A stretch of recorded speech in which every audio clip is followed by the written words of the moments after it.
Well, Natasha Turak joins me, an independent Middle East correspondent based in Dubai. Natasha, very good evening to you. Where do you think we are in this war now, sort of 12 days on since it started? I mean, what's the view from Dubai?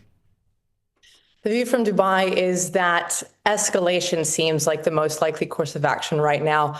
Just today, we heard comments from Iran's new supreme leader, Mojtaba Khamenei, who vowed to continue the fight. He said he believes the Strait of Hormuz should remain closed and pledged to continue attacks on Gulf countries. Of course, these are the closest targets to Iran. It's easier for Iran to reach the likes of the UAE and Qatar with ballistic missiles than it is for them to reach Israel. Here in the UAE, there is definitely a lot of fear over how long this will go on, how much capacity Iran has to carry on, because of course missile stockpiles will run out, missile batteries are being destroyed, but these Shahed drones are very cheap and easy to produce, and they are just coming in droves. Just to anecdotally, I was up until about 6 o'clock this morning because the jets flying overhead were so loud and flying so low, which suggests that they were going after drones. And, some of my friends in the Dubai Creek Harbor neighborhood were woken up by the drone attack that hit the residential building over there. So, and the financial district has been evacuated because of the IRGC's threats to banks.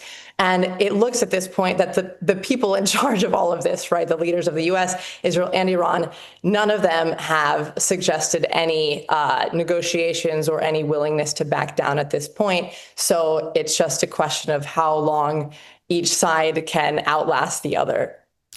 We hear a lot from Brits who've moved to Dubai whinging about what's happening because it's not what they were expecting. They escaped Britain to go to what they think they thought of as a safer, more peaceful place, and then this happens. But what about ordinary people on the streets of Dubai and the United Arab Emirates? I mean, what are they thinking about this? Because I don't imagine they thought that there would be this sort of reaction from Iran.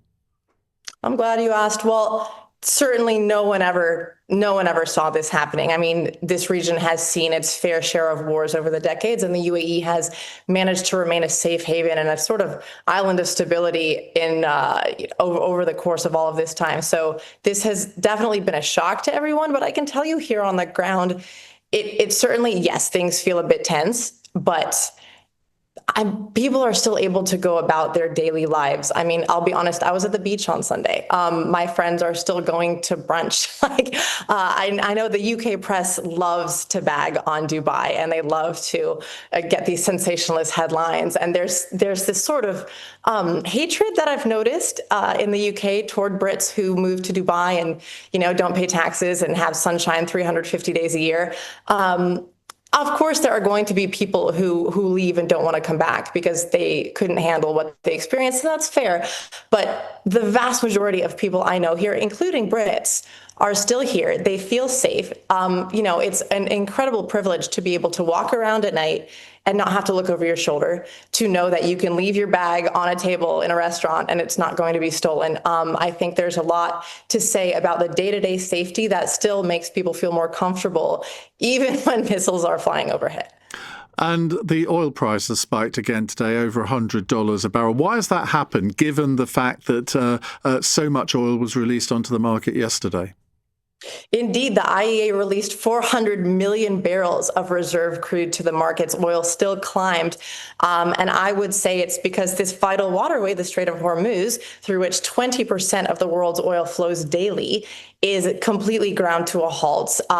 Iran has started laying undersea mines in the strait, which means that even if ships have U.S. military escorts, they're still not safe. And so we have basically seen energy markets as well as major energy facilities being attacked and being compromised all around the region, not just oil, but gas.